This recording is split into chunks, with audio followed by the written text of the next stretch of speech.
Okay, I think I have this all set up. Welcome, everybody. Happy Monday. Reminder that the exam closes today at 5. I think the bulk have already dealt with it, but there's still some last minute. All right.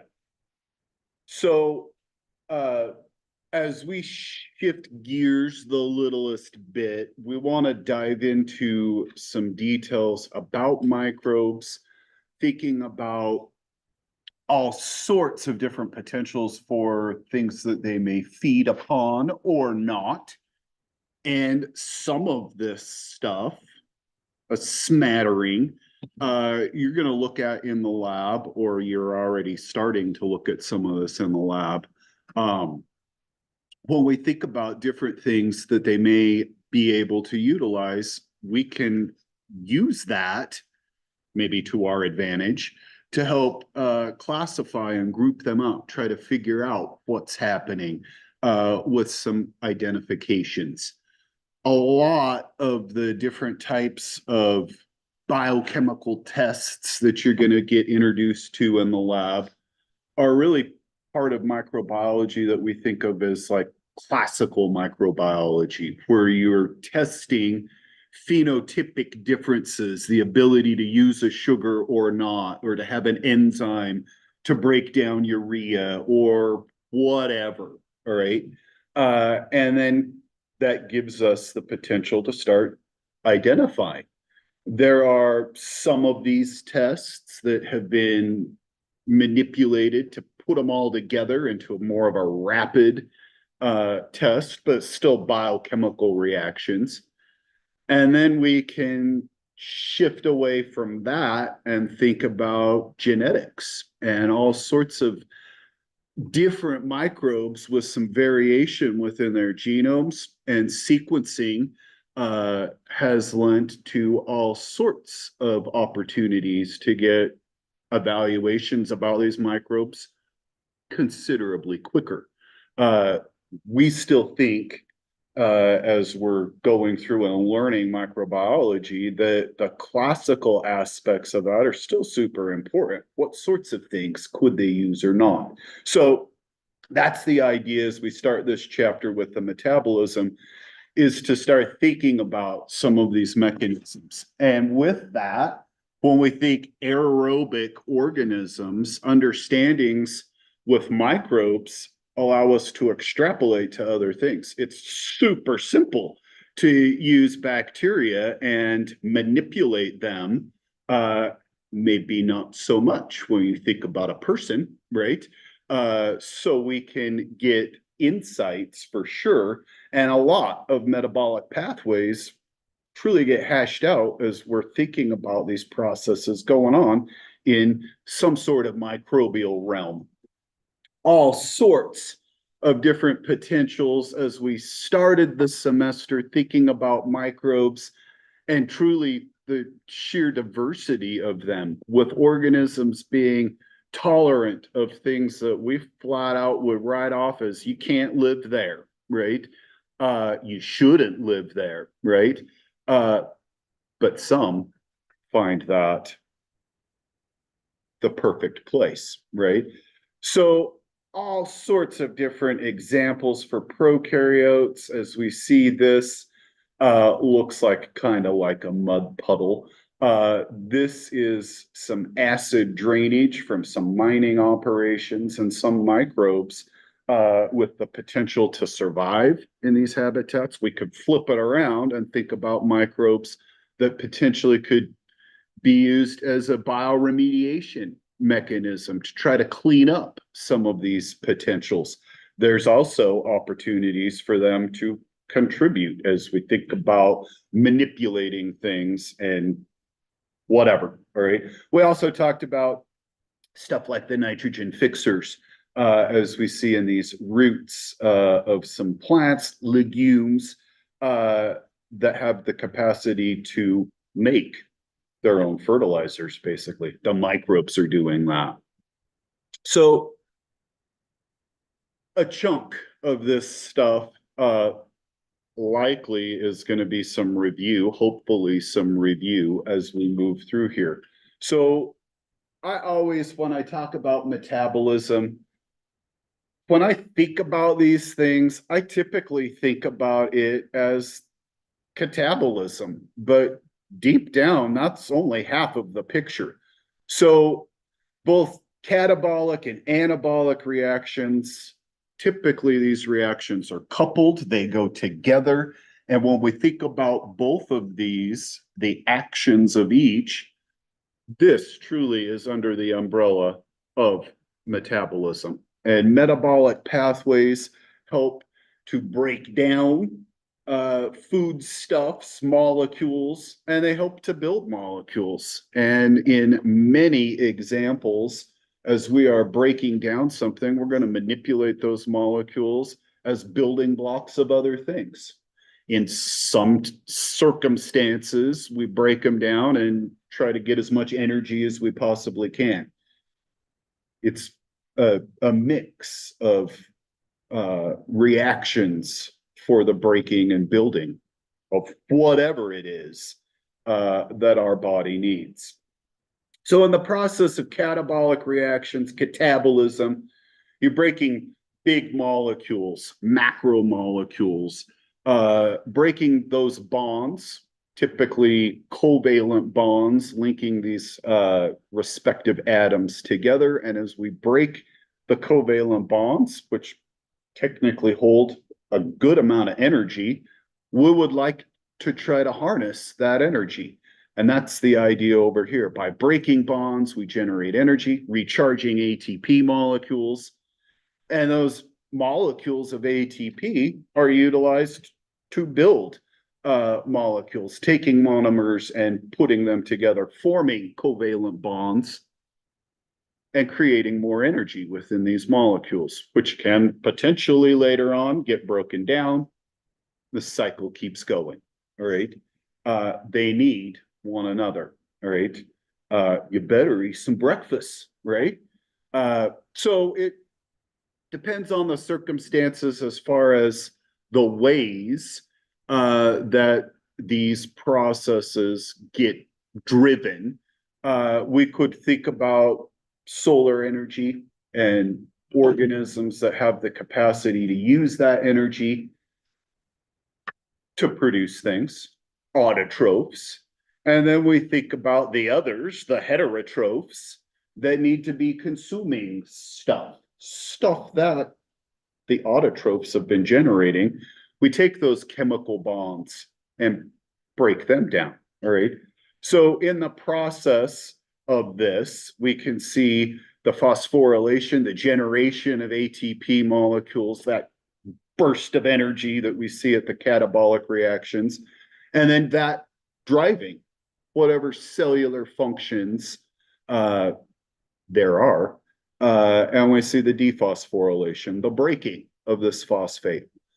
These phosphate bonds are super energy charged. They're covalently linked together. And when we break a covalent bond, there's a lot of energy. We break them here, harnessing that energy on ATPs, and we release it as we pop those phosphates off, shuttling that energy. All right. Driving work. All right. We'll go through some more of that. And it truly depends on the types of cells when we think about how and where these mechanisms take place. So as we move through here, lots of ideas of metabolism utilizes glucose, a simple monosaccharide, easy to break and build, dependent upon the circumstances. But whenever I talk about this stuff, we need to recognize it's more than just glucose that's feeding into these pathways, all sorts of different things. And we'll hit that as we progress along. But glucose and the pathways for breaking glucose down, ultimately the other products get shuttled into these similar pathways. That's why glucose or monosaccharides, it's not just glucose, are the main focus when we think about metabolic pathways. Everything else feeds into it. All right. So catabolic and anabolic, we could also describe as exergonic and endergonic reactions. An exergonic reaction is something that's going to give off energy, releasing energy in the breaking of it. And endergonic, you have to put some energy into it. The anabolic reactions take energy to link those molecules together. So just as I said, the catabolic and anabolic go together, so do these. It's the same thing. And we call these reactions coupled. One happens and it drives the other. All right. You need them both. So as we see this, our exergonic reaction, which we've got in red, the breaking of those glucose, the bonds in those glucose molecules, the breaking of that releases energy as we split the glucose, C6H12O6, as we split it into CO2s and waters, all right? In the process of doing that, we're going to harness as much of that energy as we possibly can, but you can't get it all. You lose some of it in the form of heat, all right? But some of it's driven this way, all right? Most of it gets driven to the production of ATP and a little bit of heat, all right? It also could potentially depend on some of the circumstances. I know we're not sitting here in a biology class, we're in microbiology, right? But one little tidbit, little fresh hatchlings, little babies have a lot of brown fat, and the brown fat gets metabolized really pretty rapidly, getting metabolized, but it's not, a lot of it is not for the generation of energy, it's for the generation of heat. And it is like a little heater, all right? And as you start to get older, those levels decline. And it kind of makes sense as I think about this from little babies to middle school kids running to the bus stop in shorts and a t-shirt and it's freezing cold outside. I'm like, those suckers still have enough brown fat that they don't even know it's freaking cold out here, right? That's why, right? So I don't even ask my kids when they're leaving now. I'm like, don't you want a jacket? Because I'm just like, it matters not, right? No, they don't want one, right? You know, deep down they do though, right? I'm like, I know you're cold. All right. So the endergonic reactions, taking energy, the coupling, basically taking and harnessing that energy, this endergonic, right? And we get that from the splitting of this molecule. And as ATP pops off those phosphates, exergonic, driving the endergonic building reactions. So maybe something like taking monosaccharides and linking them together to form some polysaccharide, right? Maybe our bodies, as we have consumed something, we're going to start using some of that glucose, and then we've got extra, and we're going to take reserved glucose, the leftovers, and we're going to link them together. And the first stuff we start generating is going to be some glycogen, linking glucoses together. And we store those sugars up for later use, right? And then potentially some fats, but that's a later story. So virtually all of the metabolic reactions need some sort of helpers. They need a catalyst to get the ball rolling, if you will. And these are enzymes. So protein, specialized proteins whose roles are to catalyze reactions. So this figure shows what's happening with or without an enzyme. All right. And a couple of points that are important on this figure.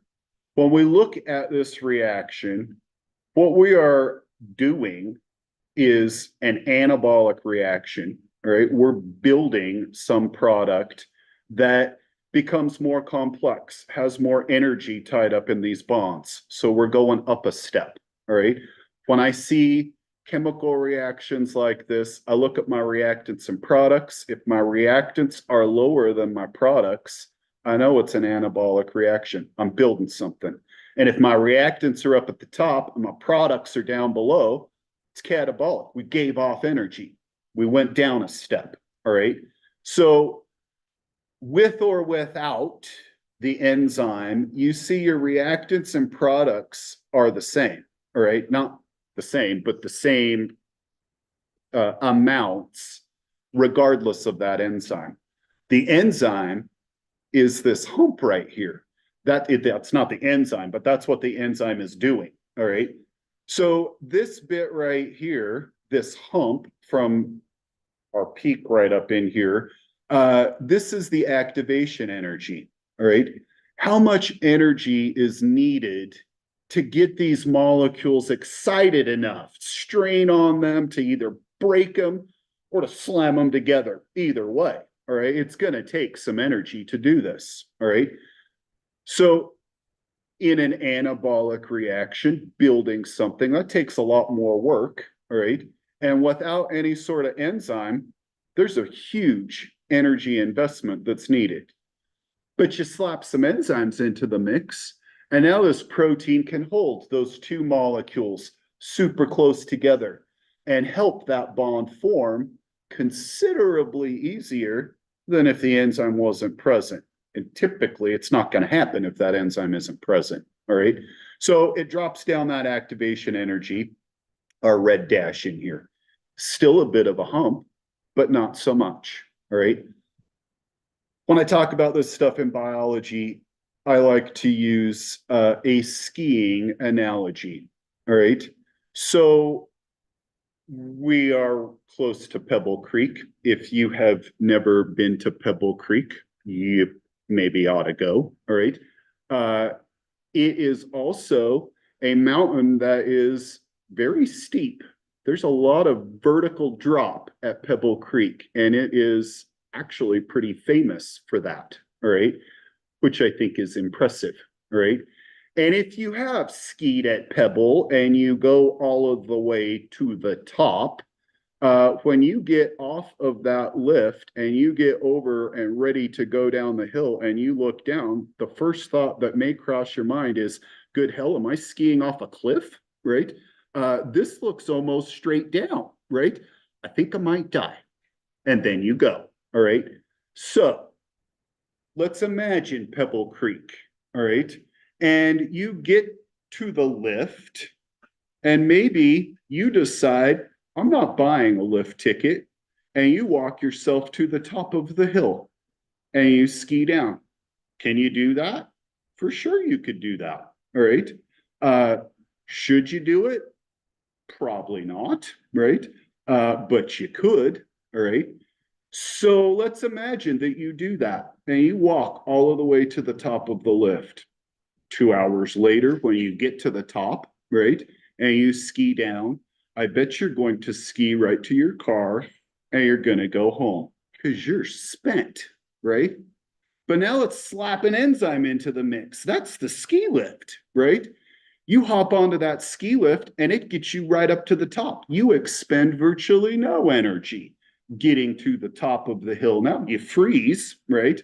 But you get up there and you go right down, back to the lift line, back to the top. And you could take multiple runs and then to your car, right? So the enzyme, the ski lift is like an enzyme, all right, helping to facilitate you to the top of the hill, all right? And then you go down, all right? So they help it, all right? And the opposite, if we had the reactants above and the products below, there's still the slight input of energy that's needed to get those molecules excited to break, all right, and start going down that hill. But it's far less, all right? And oftentimes when we think about catabolic reactions, we may describe them as spontaneous reactions, all right? Not 100% accurate because oftentimes you still need a little bit of help, all right? But once it starts, it happens very rapidly, all right? So the gray guys are enzymes and the green ones are the substrates, whatever it is that's going to get acted upon, all right? In this example, what we're looking at is catabolic reaction. So we're going to take some bigger molecule, put some strain on it and split it, all right? The opposite could be our blue and yellows as substrates coming together in an enzyme and getting held close together to form a bond. Same idea, all right? Different enzymes, but same sort of an idea, all right?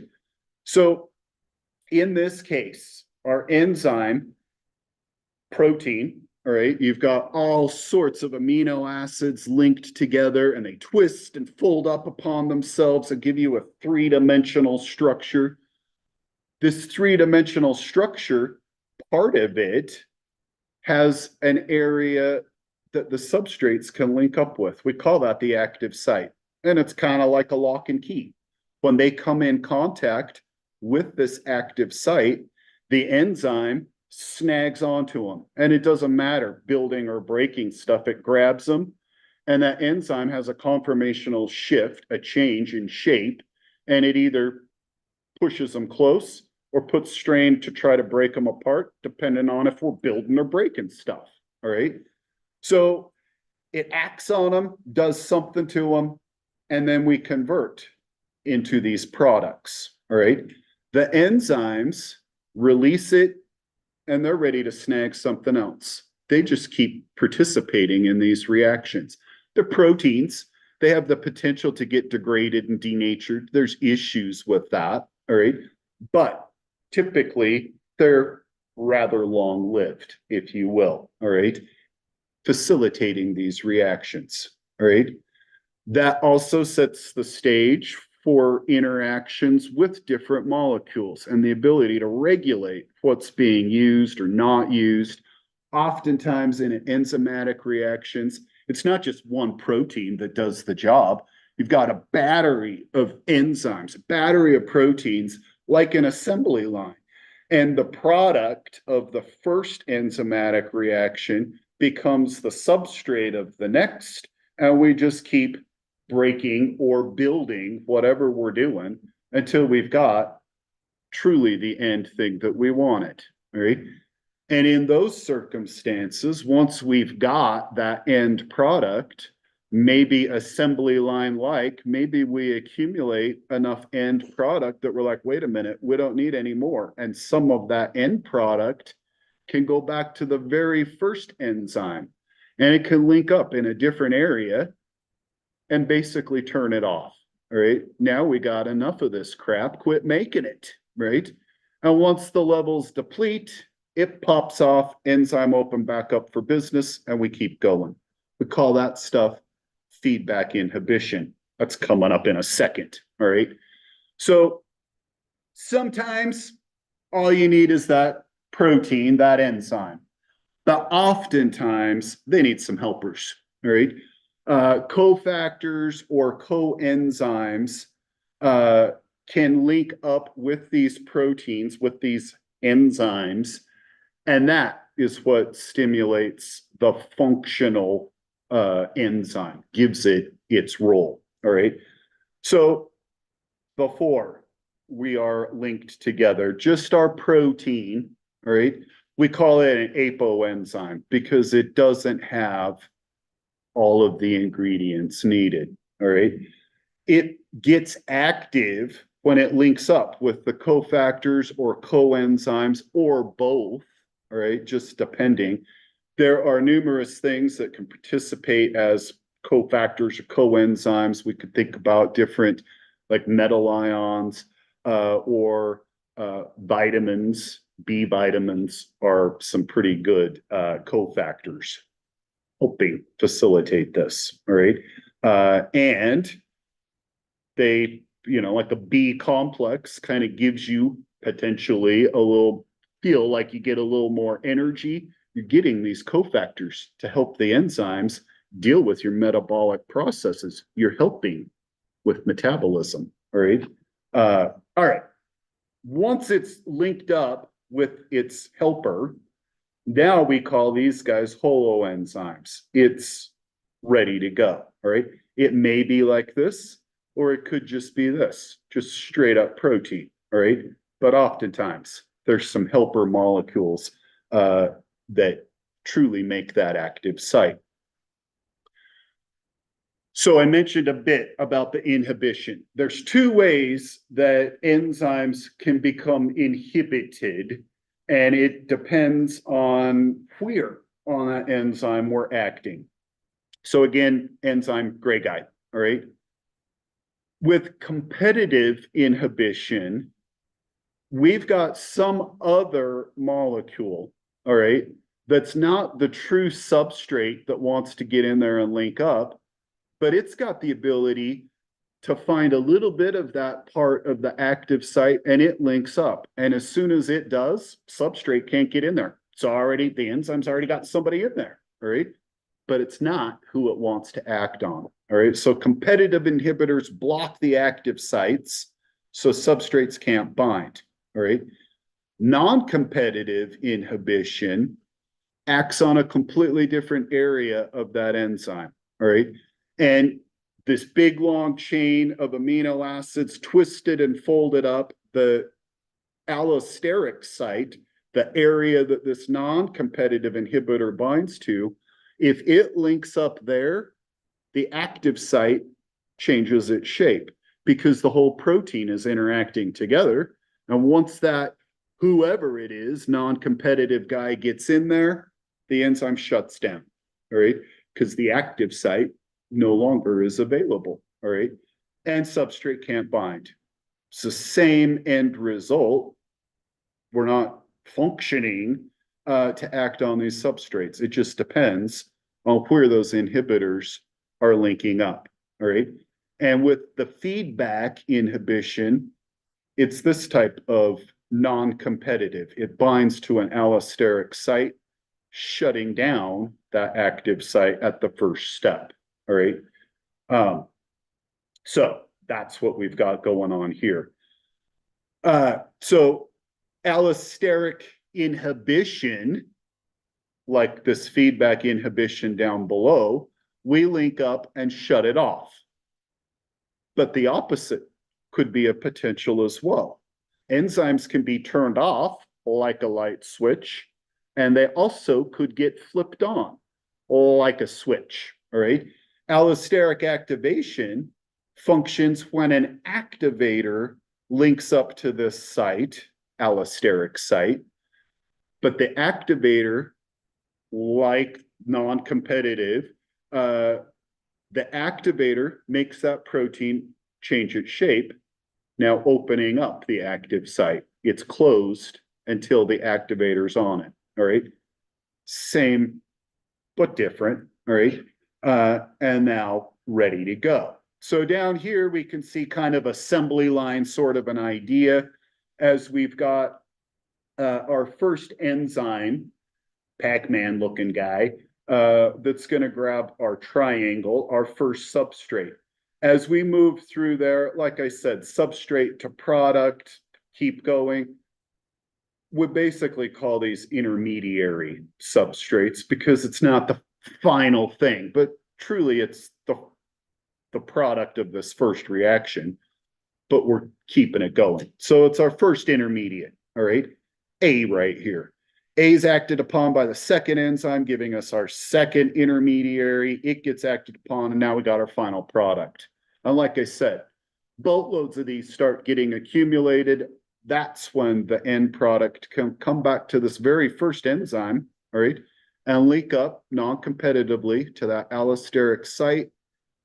And now it's shut down, right? Closed for business, all right, until the levels decline. That becomes super important when we think about all sorts of biochemical reactions happening in our cells. You don't want them, most of them, to go on indefinitely. You would like to regulate that, controlling it, so we're not accumulating excessive amounts or wasting our time producing something when it's never even there. We'll talk about E. coli here in 1 second. So as we move through, we want to think about metabolism of glucose, all right?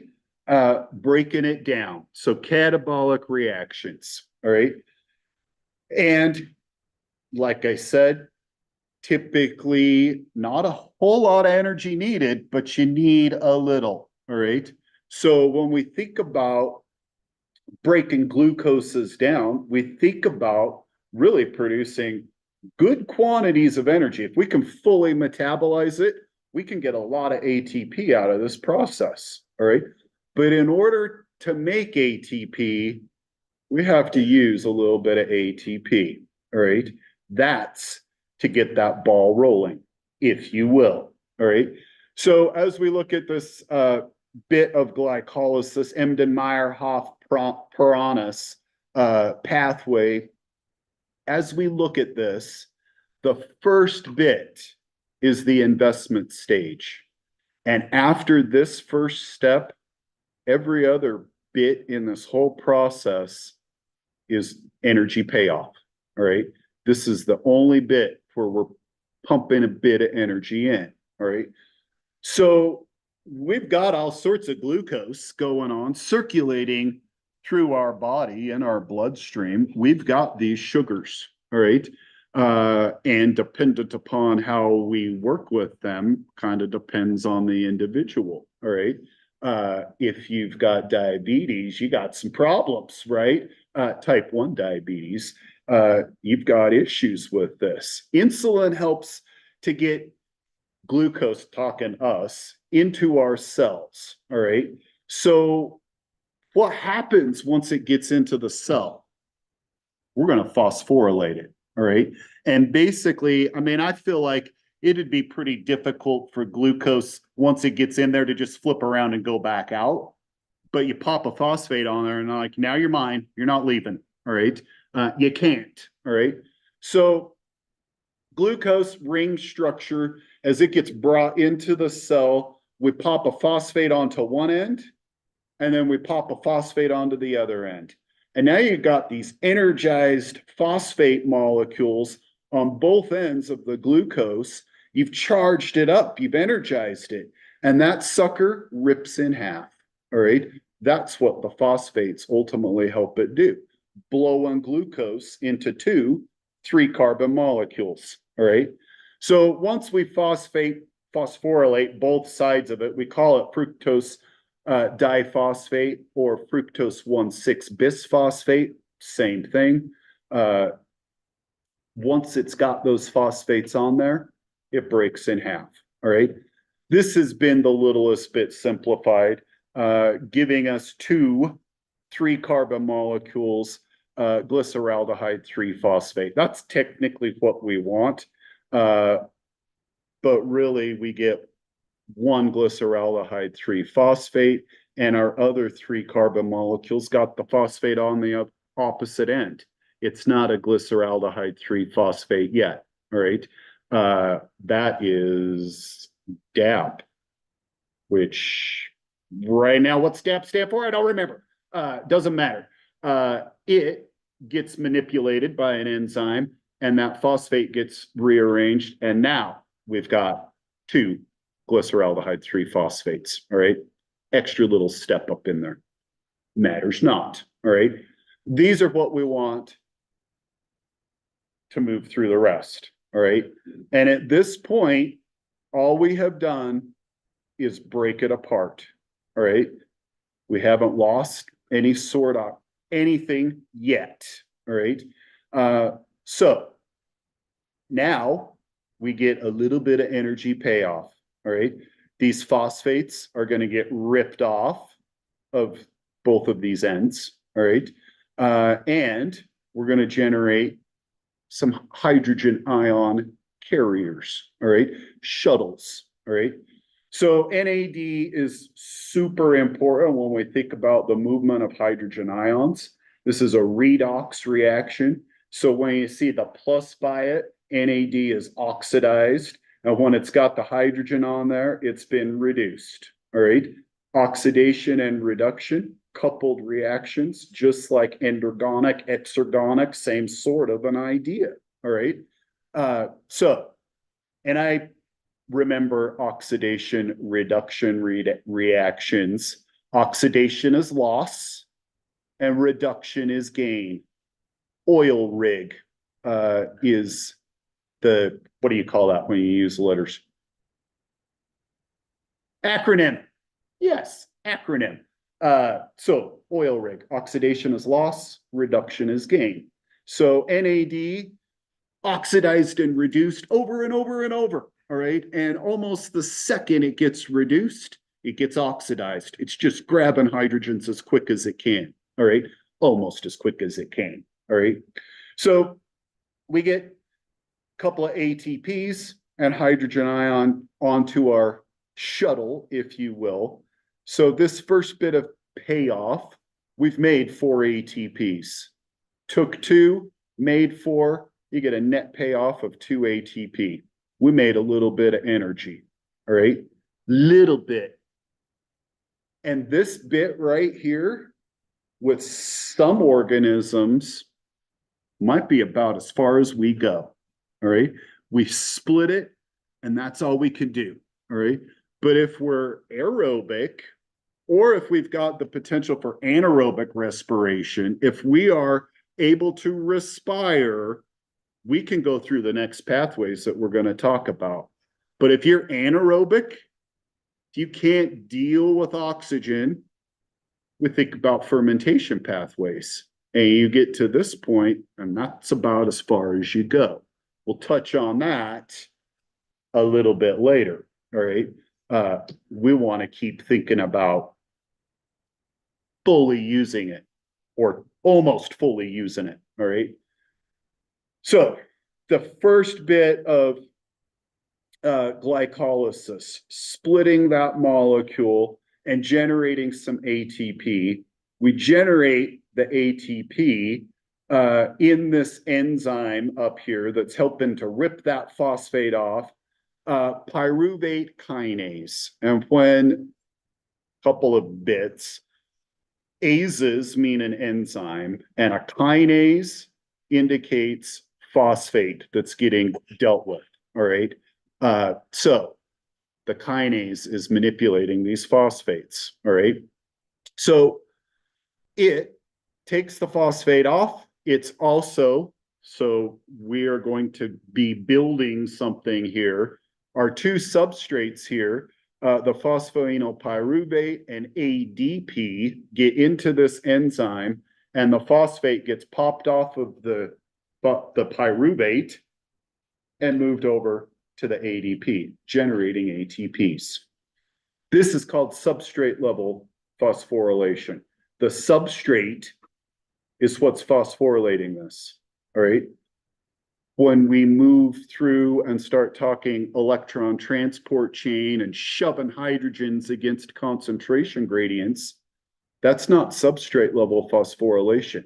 We call that oxidative phosphorylation, all right? Those NADHs get oxidized and shove their hydrogens against concentration gradients, and we create a huge amount of potential energy against this membrane, and the hydrogens percolate through there by diffusion, and we charge up those ATPs. Oxidative phosphorylation can give you a huge amount of energy, all right? This little bit, all right? So we'll get to that in a second. All right. So this is how substrate level phosphorylation works. An enzyme that can snag those phosphates and manipulate them is what's doing the substrate level phosphorylation, ripping it off of that 3-carbon molecule. And now what we're left with is a pyruvate, all right? So once we have made the pyruvates, ripped their phosphates off, there's another little bit of manipulation before we can complete and destroy this molecule. So another enzyme, coenzyme A, is going to help to move these molecules around. And basically thinking eukaryotic cells, we want to get this into the mitochondria, all right?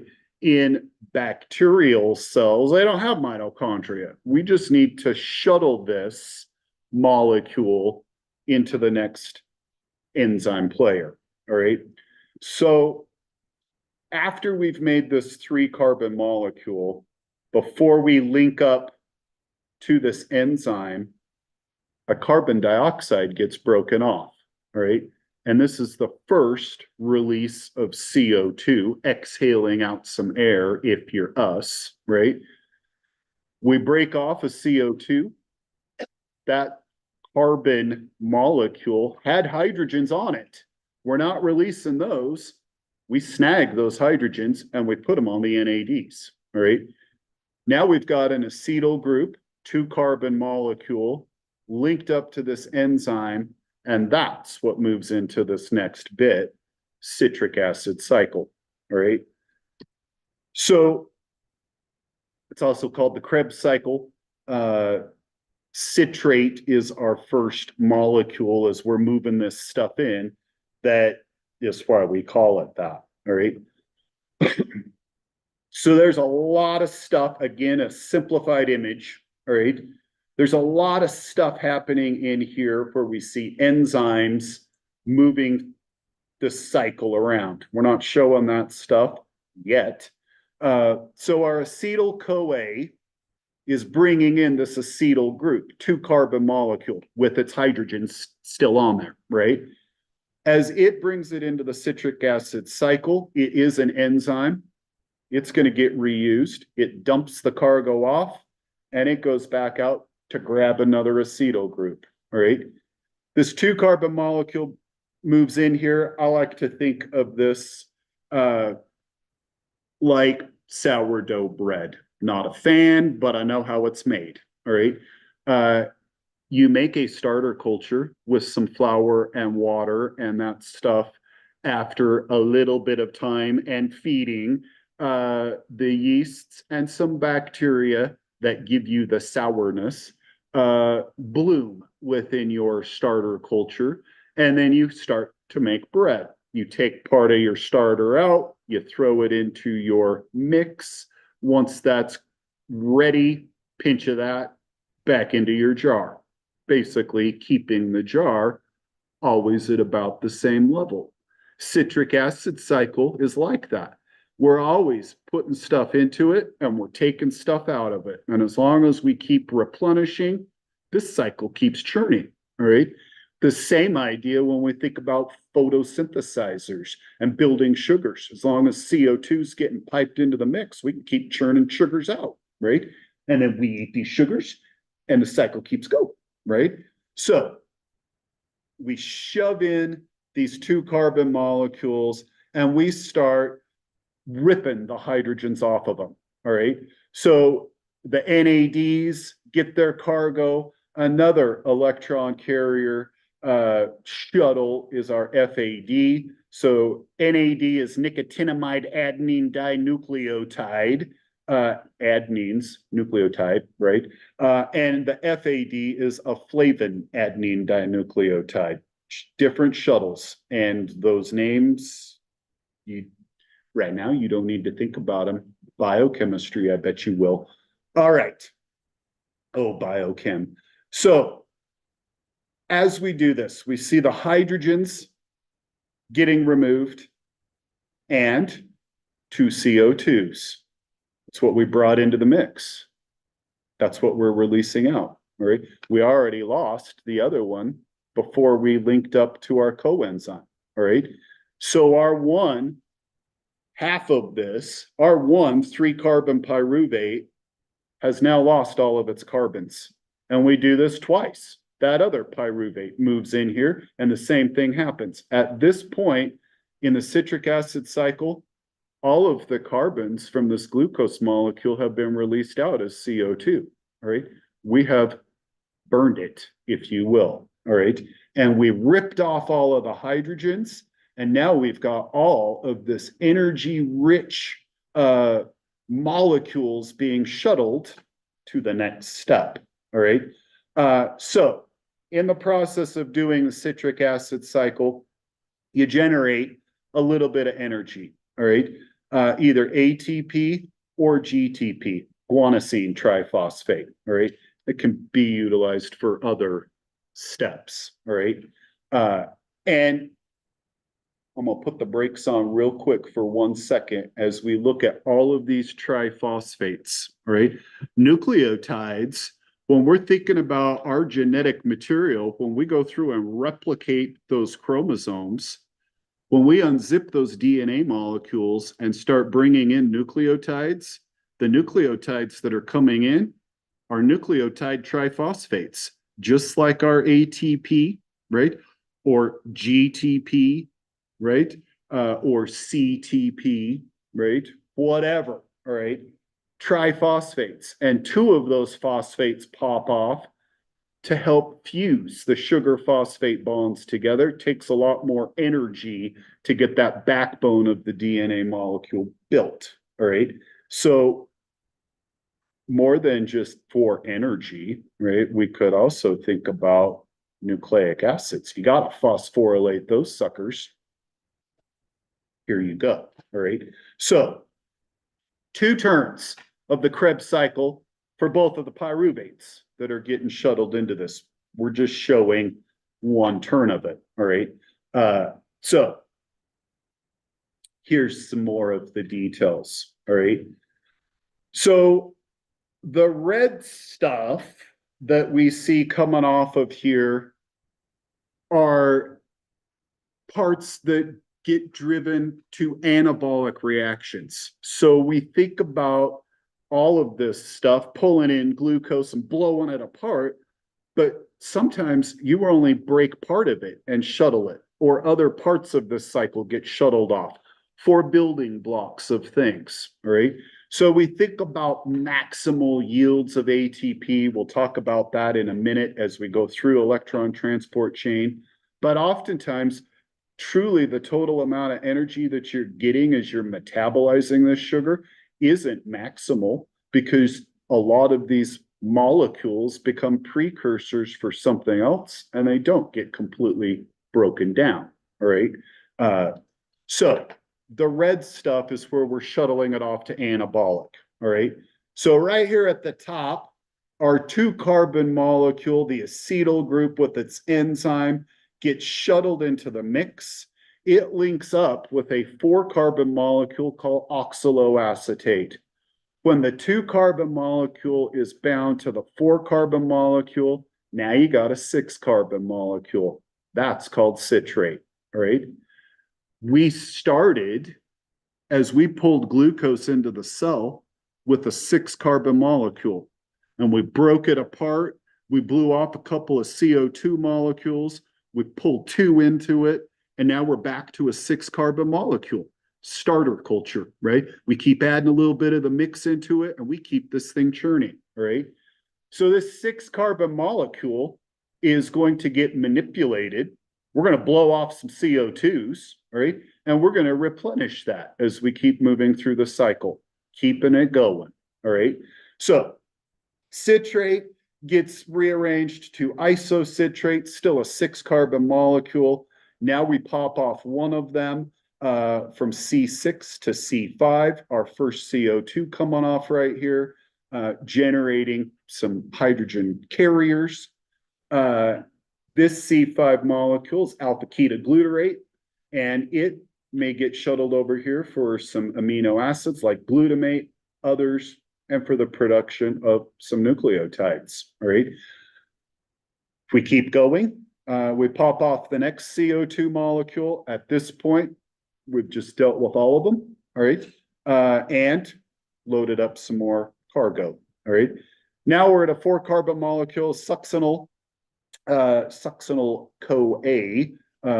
back in the mix, all right? And we see porphyrin, heme, and chlorophyll that could be being generated from succinyl. As we move through here, we can phosphorylate a little bit, not much, but a little bit, to succinate, fumarate, malate, to oxaloacetate. These are all 4-carbon molecules just getting manipulated, all right? And with that, some of, first my FAD here getting regenerated, all right, to FADH2. So that's the idea as we move through Krebs and potentials for producing other stuff, all right? Just depends. All right, that's the end. I looked at my watch, I'm like, quitting time. All right, we will pick up with the electron transport Wednesday.